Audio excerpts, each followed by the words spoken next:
لا الہ الا انت سبحانک انی کنت من الظالمین سورۃ الانبیاء میں آیا، اور اللہ تعالیٰ نے فرمایا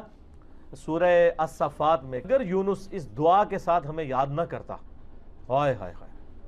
تو پھر اسی دن مچھلی کے پیٹ سے نکالا جاتا جس دن کے مردے نکالے جائیں گے،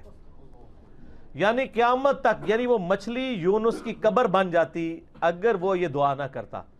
اس سے کئی رزلٹ نکلے۔ ایک تو رزلٹ یہ نکلا کہ یہ دعا اللہ کو اتنی محبوب ہے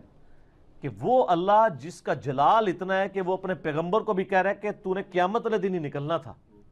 کہ مجھے اتنا غصہ ہے تیرے اوپر، گناہ کے اوپر نہیں، لغزش کے اوپر، وہ غصہ بھی ٹھنڈا ہو گیا۔ اس لیے میں کہتا ہوں سب سے بیسٹ استغفار جو آئے ہیں ان میں سے ایک لا الہ الا انت سبحانک انی کنت من الظالمین ہے، اور جامعہ ترمذی میں حدیث ہے جو شخص بھی یونس کی دعا کے ساتھ اللہ کی طرف متوجہ ہوا اللہ اسے محروم نہیں لوٹائے گا۔ یہ اسماء اعظم میں سے ہے،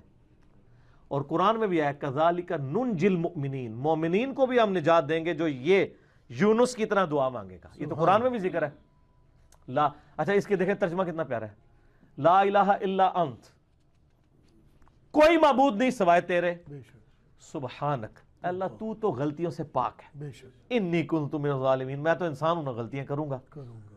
یار اس سے بہتر انداز ہو سکتا ہے کوئی نہیں کہ یا اللہ تو غلطی اس لیے نہیں کرتا کہ تو پاک ہے،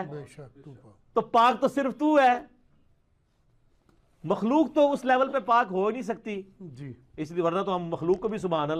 سبحان پیغمبروں کے ساتھ بھی لگا رہے ہوتے ہیں۔ انسان جتنا بھی پرفیکٹ ہو پاک نہیں ہو سکتا۔ بے شک انبیاء کو اللہ نے گناہوں سے پاک کیا ہے، لغزشیں ان سے بھی ہوئی ہیں، حضرت آدم علیہ السلام سے لغزش ہوئی ہے، نوح علیہ السلام نے کافر بیٹے کے لیے دعا کی ہے، موسیٰ علیہ السلام سے بندہ مر گیا ہے، نبی علیہ السلام کی 4 لغزشیں قرآن میں ذکر ہوئی ہیں، غزوہ احد پہ بددعا نکل گئی تھی زبان سے، تو وہ سورہ آل عمران میں آیا کہ آپ کو کوئی اختیار نہیں ہے، آپ نے بددعا دی ہے، اللہ چاہے تو ان کو ہدایت دے، اور پھر اسی خالد ابن ولید کو ہدایت بھی مل گئی، اور اسی مبارک زبان سے جس سے بددعا ملی تھی سیف اللہ کا لقب بھی مل گیا۔ ٹھیک ہے، یہ سر اللہ کے اختیار ہے، پرفیکٹ صرف گاڈ ہے، بے شک اس کی کوئی مخلوق بھی پرفیکشن میں اس لیول پہ نہیں جا سکتی۔ مخلوق کی، یہ اللہ کا نقص نہیں ہے بلکہ مخلوق کا نقص ہے کہ جو مخلوق ہوگا نا وہ پرفیکٹ نہیں ہو سکتا۔ جیسے خالق